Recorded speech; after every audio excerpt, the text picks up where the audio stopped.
when I'm doing this and when I'm turning these horses around, really all I look for is for their front end to keep moving, okay? I don't try to force the rear end to stay in position. I don't try to force the front end to come around like with my outside leg.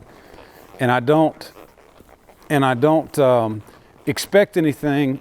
I don't really care how they get turned around, as long as that front end keeps moving, okay? That's all I look for in these beginning stages. All right, now right here you can see this horse, everything, I'm not even pulling on him now. He's flexing off to the right, but everything's leaking off to the left, okay? So in that instance, what I do is I close my outside leg and ask him to put those shoulders and ribs in behind the bridle, okay? All right, so he's leaking out there. I just close my outside leg and you see him kind of straighten up and move back to the inside of the circle. That's what I do right there.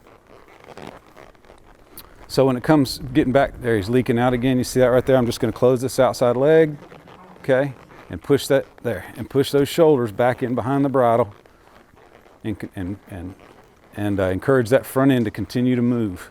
That's the most important thing to me. There again, close that outside leg.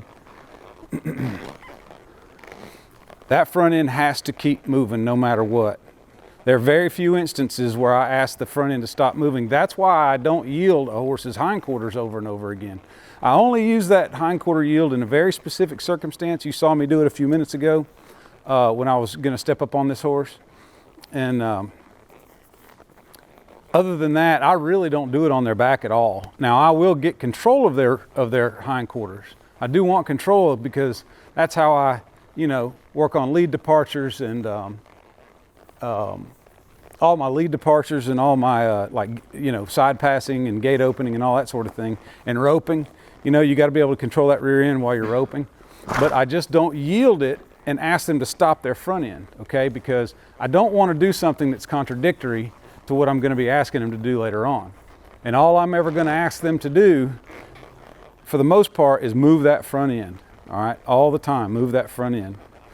Don't really care what their rear end is doing in these early stages because it's going to shut itself down later on. I'll work on a little bit of backing circles and that sort of thing to encourage that, to build strength in that front end, build muscle memory, and encourage them to keep it still. But for the most part, it's just this right here, okay? When that front end stops moving, see, I picked up one rein and his front end immediately stopped moving, okay? I just squeeze with two legs, okay? I don't use my outside leg, just squeeze with two legs and say, no, get that front end back to moving, all right?